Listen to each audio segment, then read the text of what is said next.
Hello and welcome everyone to today's episode of Financing Philadelphia's Future with Councilmember Green.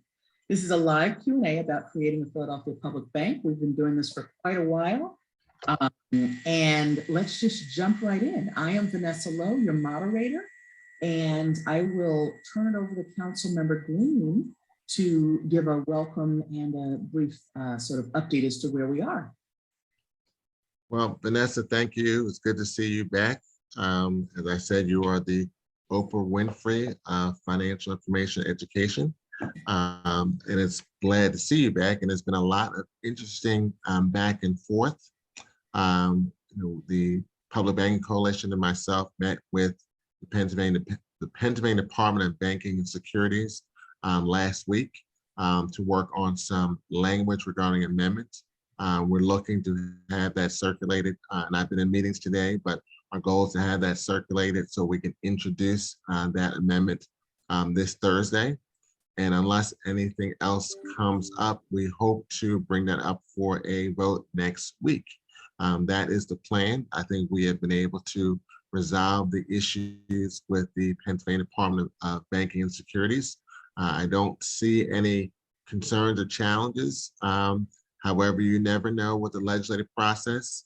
There could always be the possibility that some of my colleagues may raise some concerns, or we may hear some concerns from the administration. I know the issue of concerns came up last week through a back and forth that I had with Larry Platt from the Philadelphia Citizen. He provided an interview and then he gave his perspective. I provided a rebuttal on Friday, and also I know there were rebuttals made by some of the people on this call as well. So we're going to continue to have this dialogue and conversation, and hopefully we'll be able to get this legislation passed in a few weeks. Wonderful. All right. So today, once again, Peter Winslow and Kyra Harris are fielding questions. So we're waiting on those to come through. But while we do, since I wasn't here last month, I missed you all last month. Let's just get an update, because I know y'all talked about it last month, but it was so exciting to sit in on that, what was it, like a half day, the City of Philadelphia Financing Committee. And what happened that day was it was unanimous, the revised bill was unanimously approved out of that committee, right? Right. So that was a big next step, but a major thing that changed. To summarize that, we can't call it a Philadelphia Public Bank yet. So what is it that what is the legislation we are going to what? So we're creating a municipal authority called the Philadelphia Public Financial Authority. And we did that based on a number of conversations that we've had with the Pennsylvania Department of Banking and Securities. And we just had one more conversation with them last Monday. And we think we resolved the issues and concerns that they have raised through that conversation. And so the amendment that's being circulated this week will reflect that. I think we will be able to move forward the legislation. Now, once again, I have 16 other independently elected members of City Council. We did have the bill voted unanimously coming out of the Finance Committee. There were a few, at least one council member in particular that had raised some questions. I believe both through the response that I made to Larry Platt, as well as the cover memo, well as cover email, helps to address some of those concerns from colleagues. And if we are successful in getting the bill passed, then the next big hurdle is then going through lobbying the administration for resources to get the financial authority up and running. And so the administration, from my understanding, although it has not been confirmed, I believe that the mayor's budget address will be the last Thursday in March, which will make the budget season a little tighter than normal. But we do have to pass the budget by the new fiscal year, which is July 1. So that's kind of the roadmap of where things are at this point. I still have a lot of work to go, but we're making progress. And when you think about how far we've come, and I'm thinking about the article that was in next city, of how we came from the initial concept of this idea of public banking and having hearings back in 2016 to this point where we actually on the verge of passing the first step in that space. And also, there's been movements around the country. Last week, I had an opportunity to be on Twitter Space, which is an interesting communications tool with State Senator James Sanders, who is the chair of the Banking Committee in the New York State Senate. I've spoken with him off and on over the past year, and they are actually looking at public banking, and they have a bill that they'll be introducing and going in front of his committee. So there definitely has been some movement and momentum at the federal, state, and local level regarding this topic. And it's just good to hear that we're making some progress in that regard. Yes, I'm going to go to Peter and Kara in a moment, but I just want to say it's been so exciting to see the articles that have come out. I particularly like the one from Oscar Abello, saying Philadelphia is going to be the first city that's really making these major steps forward to have a Philadelphia public bank. So congratulations to you, Councilmember Green. But say one quick thing, this has been a real collaborative effort. I mean, there have been some conversations. We haven't always been on the same page on different perspectives, but I think everyone, especially those that have been in this call, we all had the same spirit to move this legislation forward. So I'm very thankful for all of the collaborative work in helping us get to this point. I know I see Walt McCree has been very helpful for a number of months and providing a lot of resources. Professor Feigar, and it's all the members of the coalition, Dan Hoffman, all providing different perspectives on the legislation, which has enabled us to get to this perspective.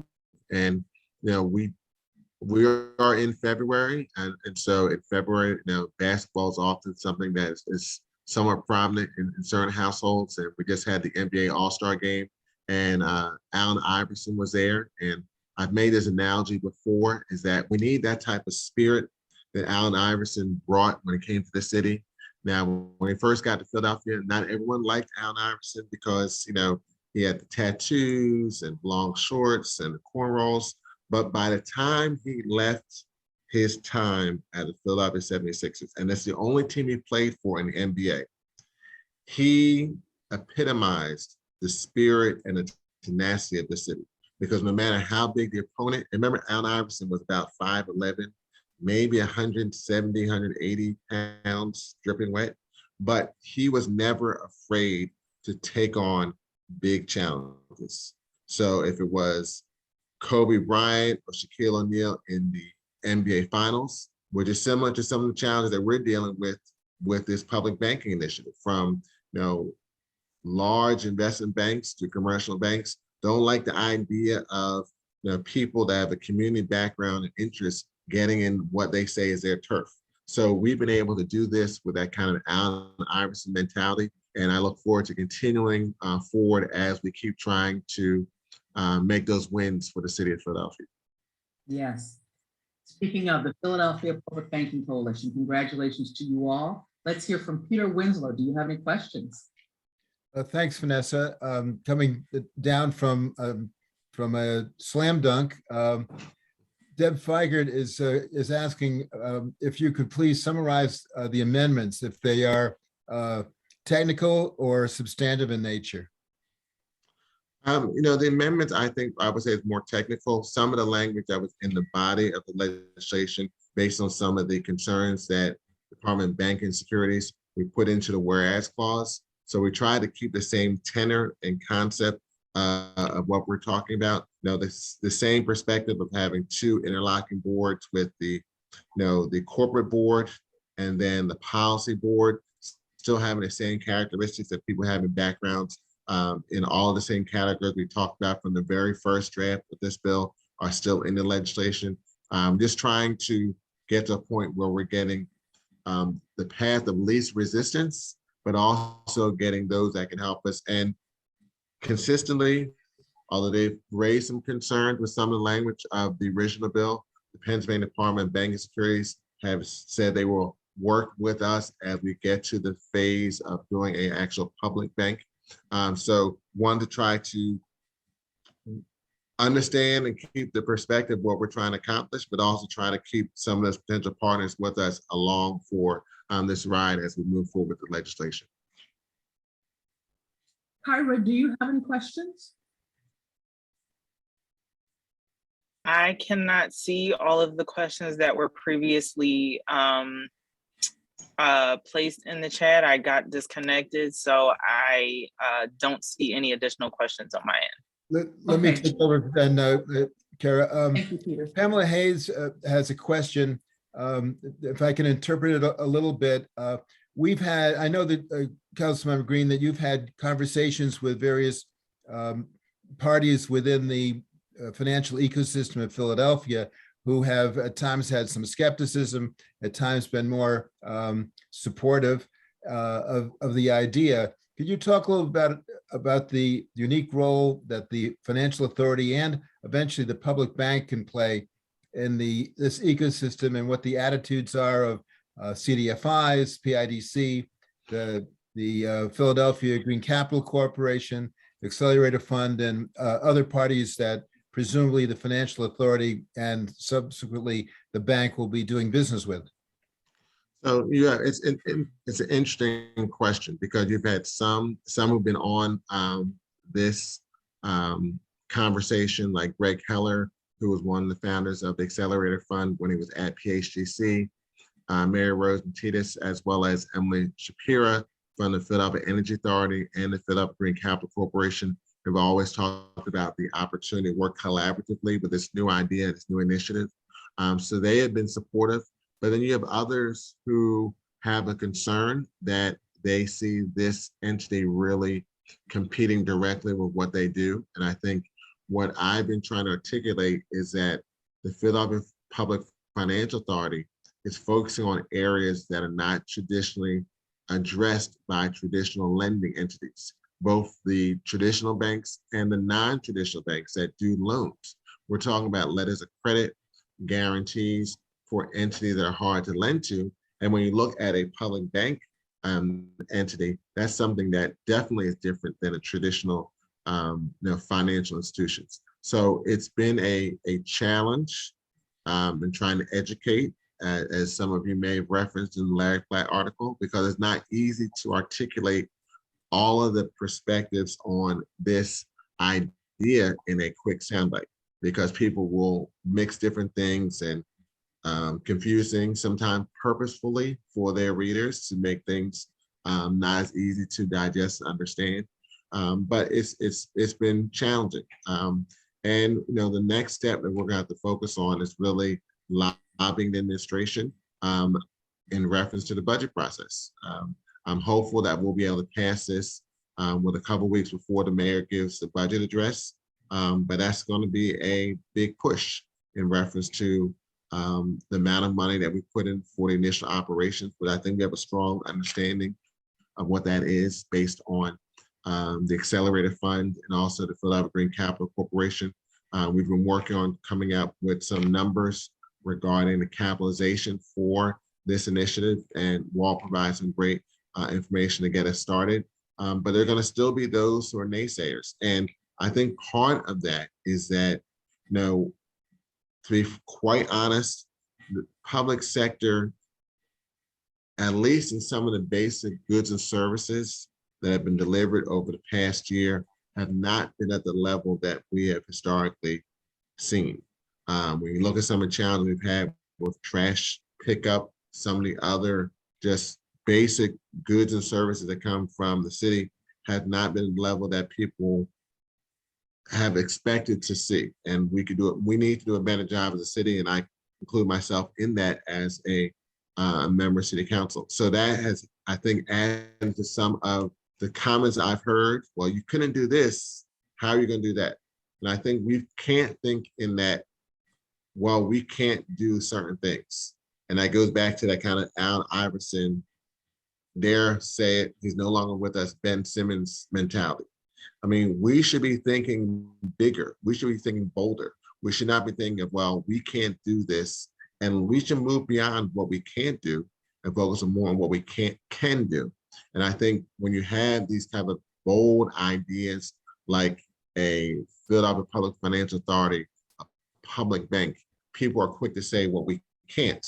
We don't say, as a city, we don't say what we can't in a sports analogy against the dreaded Cowboys or other teams.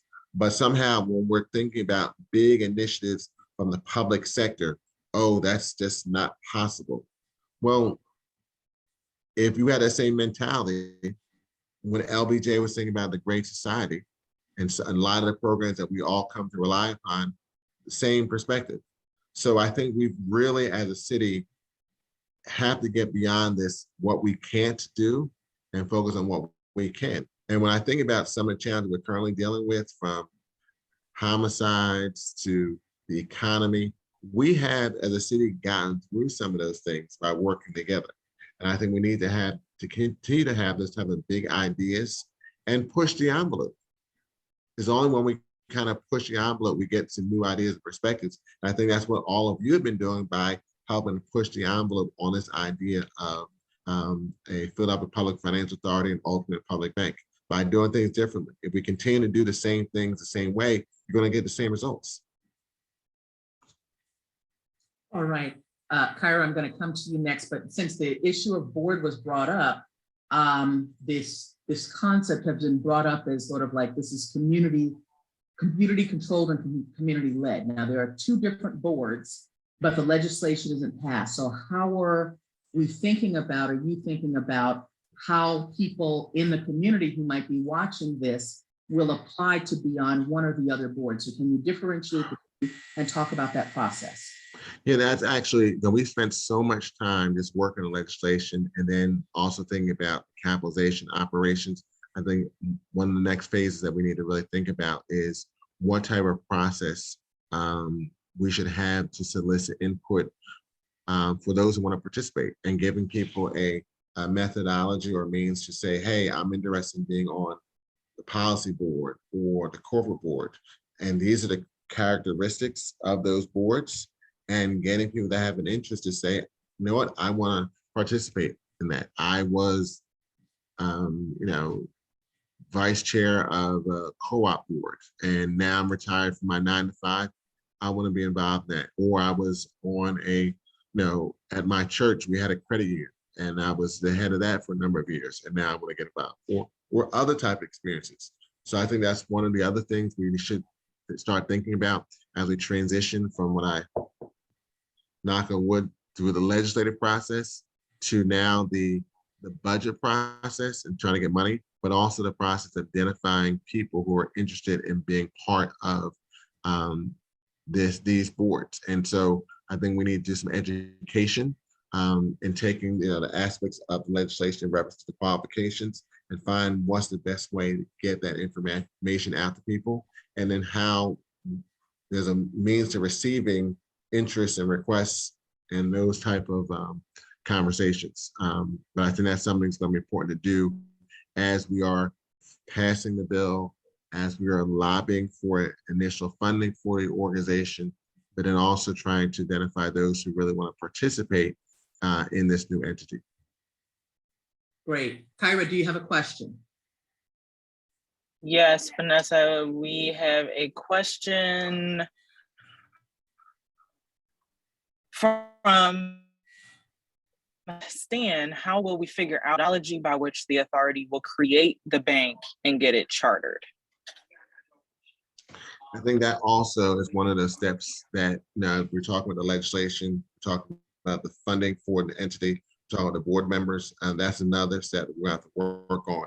And my thinking is that as we're moving through these steps, we also need to engage with the Department of Public Banking Securities about, okay, now that we've gone through the legislation, what are the steps that you're suggesting that we should take, as well as talking with others in reference to how we move forward on those steps. So a lot of the things are parallel, the financing, the bringing the board members to getting a kind of a roadmap of what are steps we need to get the bank chartered. And that could be a committee that just focuses on that possibly, as we're doing all of these other initiatives at the same time. All right, we're down to the last 10 minutes because that goes so fast. Peter, question. Yes, there was a question about capitalization from Dan Hoffman, asking what the bank can do will depend on the bank's capitalization, the source and extent. But nothing beats having a lending agenda that captures the public's imagination. Big visions, not little transactions. Before the boards are constituted and can put forward their own planning process and their own vision for the programs that the authority will engage in, what can happen in the public discussion that can prompt people's imaginations toward the kinds of programs that would be helpful to those constituencies within the stakeholder community. Mhm. So, that's, I think, we've had town halls in the past. I think having another type of town hall to get that kind of sense, and maybe having a town hall where we bring in, and I know I've shared with some of you some of the information I received from Philadelphia Green Capital Corporation and Accelerator Fund about their initial operations, and maybe even having Carol Ward from Holland Knight also get some perspective to give people kind of an overview of, okay, these are the size of loans that may or may not be possible based on initial capitalization, and then lead that into some of the things Peter, you're very talking about to get people's imagination, as what Dan raised, imagination in reference to how this type of new entity can support some of the projects and the works that are going on in Philadelphia. Ira? Oops, sorry, go ahead, Peter. Another question is, since we're getting close to the finish line as far as the legislation is concerned, what do we hear from the mayor in terms of his level of enthusiasm for the new authority? That is a good question. The fact that we are getting this legislation done, and that was the goal that we've talked about, trying to get it done before the budget address. Every time we have a budget, it's a conversation between the administration and city council. And so I would say in all intents and purposes, it's probably one of the last, although the mayor will have another budget next year, but one of the last budgets of the administration. There'll be an opportunity to have that conversation with the administration and get a sense of, what are some of the things they're trying to accomplish, but also what are some of the things we'd like to see in the budget. And beyond the operating dollars for the new entity, which we'll say is in the 2+ range, give or take. The real focus is going to be on the capitalization, which would be a debt service per year, depending on how much we're talking about. And so that's also going to be part of the conversation. I think once we can finalize through our research what we think is the appropriate level of initial capitalization, then I think we can have that type of strategic conversation with the administration saying this entity is going to be based on X million dollars operating costs, and then an annual debt service of Y amounts. And that's what we're looking forward for this new entity. And just like in every other budget process, it's a public process where there'll be various departments testifying, including the finance department. I will have a chance to kind of review their budget. And there will also be opportunities for the public to engage in public testimony with city council regarding the budget. So hopefully we can continue to mobilize and energize people based on the operating dollar amount and the capitalization dollar amount, and then use that as a way to have a rallying cry in our budget process for the financing for this new entity. Councilmember Green, you mentioned 2+. What is that number? That is the amount that you need initially to open the institution? And is that right? So so when I say 2+, I'm saying, it could be 2 to 3 million in that range. I know for the Philadelphia Green Capital Corporation and the Accelerator Fund, they both were like 1 to 2 million amount for the initial operating over 3 years. We have some different regulatory challenges than they do because they were started as different types of entities. That's we'll be looking at a number in that range for our startup costs for the authority, but also what's very critical is once we finalize the capitalization number, that's going to equate to an annual debt service that will also come out. So it's not just the operating dollars, it's also an annual debt service that will have to be paid for a bond being issued for the capitalization for this new entity. Thank you for that. Kyra, do you have a question? Yeah, I'm wondering, hopefully Connie, did that answer your question? She had a question that was related to that. Is the bank unique in requiring capitalization from the city budget? Where do the CDFIs and Green Bank, et cetera, get their funds? Just want to clarify, Connie, if that answered your question, I can move to one final one. She put her thumb up. Go ahead, Kyra. Okay, couldn't see that. The last question that just came up, is there a city program we can use initially to move our city's money from private banks to a public entity with lower debt service? Now, I don't know off the top of my head, but that may be a question that we could ask through our budget process. I just don't know if there's a city entity that can hold the money other than a city depository, which is a financial institution, and we have contracts with those entities to do that. I just don't know off the top of my head if that is the case, if there's a way we can put it into some other type of depository. I just don't know. All right, we've got 3 minutes left. Peter, do you have a question? Just a general question in terms of what the expectations of council would be for how soon after the legislation is passed, the financial authority would be in operation, and at what point in time there would be an expectation that the financial authority would become self-sustaining. Yeah, those are very broad questions. I don't know if council's expectation of those timetables, but some of the pressure points we're going to have to work on as a group, and I've said it a couple of times, is the financing and operations of this new entity through the budget process, but also getting the mayor to make the appointments. So early in the conversation, we talked about having some means of receiving information from those who are interested. I think we need to think that through in a way to be as transparent and open as possible, to give people that opportunity to submit their information based on the criteria that's in the legislation. And then we may have to use some advocacy to get the mayor to make appointments. We will see, but I think having a process and maybe engaging the administration on that process. If there's a way to post or submit or receive information through the city website or other means, we can just go to a link and learn about how you can provide information and become part of this new entity. All right. I think we're at the end. Do we have a guest for next month?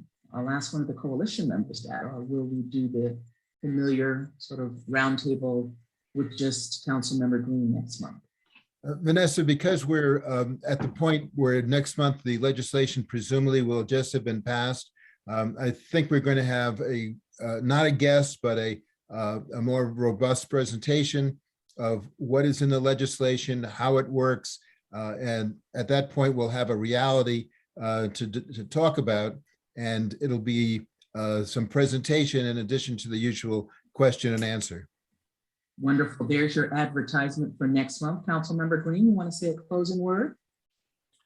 No, just thank you all for being here, for all your great work, and we'll see you next month with Last something Tuesday of new. every month. Take care, everybody.